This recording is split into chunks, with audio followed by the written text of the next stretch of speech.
there is a quiet feeling you carry that rarely has words. Not panic and not fear in any obvious way, but more like a low hum beneath your thoughts. A sense that something might happen, that something needs watching.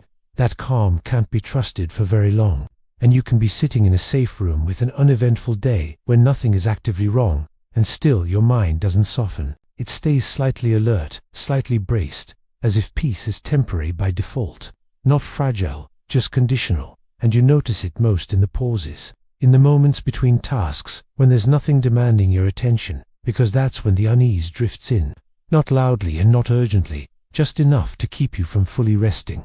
And you don't always name it, or dramatize it, or even complain about it. It's simply how your inner world feels, quietly watchful, carefully prepared, never completely off duty. And this way of being didn't appear randomly. It formed slowly and almost invisibly in response to what life asked of you at the time. There may have been years when calm wasn't real, when stability could change without warning, when you learned that ease was something that could be interrupted, so your mind learned to stay ready, not because it wanted to, but because it was useful. Awareness became a form of safety, attention became protection, thinking ahead became a way to reduce impact. You learned to notice small shifts, tones, silences, patterns, to read rooms without effort, to feel changes before they were spoken, to prepare emotionally for outcomes that hadn't arrived yet. And this wasn't anxiety in the dramatic sense. It was intelligence shaped by experience. Your mind adapted. It learned that staying slightly tense was safer than being caught off guard,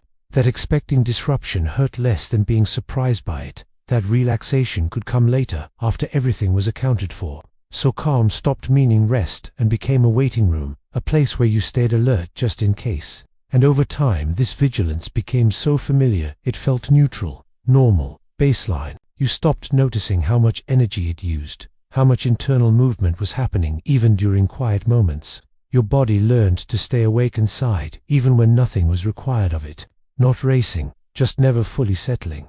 And there is a specific kind of tiredness that comes from this. Not the tiredness of doing too much, but the tiredness of never fully standing down. You can sleep and still feel unrested, relax and still feel slightly tense, have free time that doesn't quite feel free, because some part of you remains on watch, always scanning, calculating, prepared for a shift. And even joy can feel strange in this state, as if it needs supervision, as if it might be followed by something else.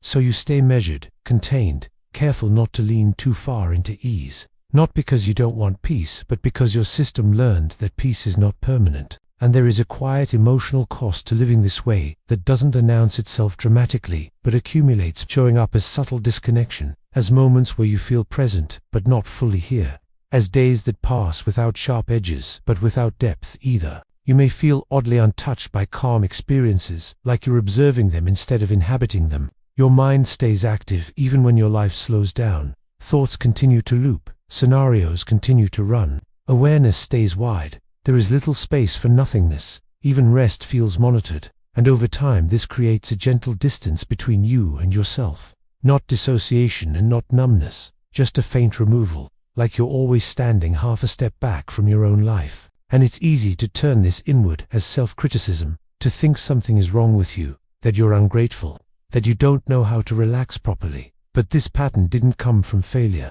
It came from responsibility, from awareness, from learning how to survive emotional unpredictability. Your mind became a guardian. It learned to stay awake so you wouldn't be caught unaware again. And it has been doing its job for a very long time. Even now, when the environment has changed, the habit remains. Not because your mind is broken, but because it hasn't received a clear signal that it can stop. And there is no switch for that. No moment where you suddenly convince yourself that everything is safe. Because safety is not a thought. It's a felt experience that arrives slowly, if at all.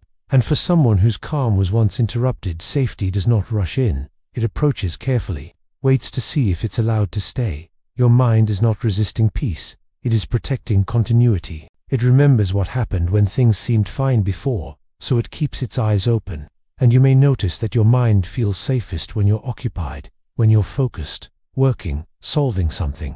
Because stillness removes the structure that vigilance leans on. So quiet moments feel exposed, not threatening, just unstructured. Without tasks, your awareness turns inward, and inward has learned to stay alert. So you fill space with thinking, planning, mental noise, not because you enjoy it, but because emptiness once held uncertainty. And understanding this doesn't fix it and doesn't need to. This isn't something to correct, it's something to recognize. This pattern has a history, a logic, a reason for existing. And when shame loosens even slightly, something subtle happens. The vigilance doesn't disappear, but it softens around the edges because it no longer has to defend itself. And there is a quiet relief in realizing that your mind isn't malfunctioning. It's remembering, responding to an earlier environment with tools that once worked very well. And even now, it's still trying to protect you from sudden shifts, from disappointment, from loss, from having the ground move beneath you again. That care may feel heavy, but it is care, and you don't need to push it away or replace it, or convince yourself that everything is okay. This isn't about optimism. It's about allowing your internal state to exist without argument, to notice the vigilance without labeling it as a problem, to let calm be imperfect. And there may be moments, brief and unremarkable, when you feel a tiny drop in alertness, a breath that goes a little deeper, a thought that finishes without being replaced, a pause that doesn't immediately fill itself. And these moments don't need to be expanded or held onto. They simply show that your system knows how to soften, even if only for seconds. And nothing here asks you to change or let go or trust what you're not ready to trust. This is not about becoming different. It's about being with what already is. Your mind learned to stay awake for a reason. And one day, or many days, it may slowly learn that it doesn't have to stay quite so alert forever. Not because you forced it, but because life showed it gently over time. And until then, it's okay to rest inside awareness, to let calm be partial, to let safety arrive in fragments. There is nothing wrong with you for feeling this way. Nothing broken, nothing delayed, nothing failing to heal on schedule. You are carrying a system that learned how to survive, and survival leaves traces. Quiet ones, persistent ones. They don't need to be erased to be understood. And for now, it's enough to notice, to name the feeling without urgency, to recognize the vigilance as something that once helped you through, and to allow yourself to sit here, not fixing, not improving,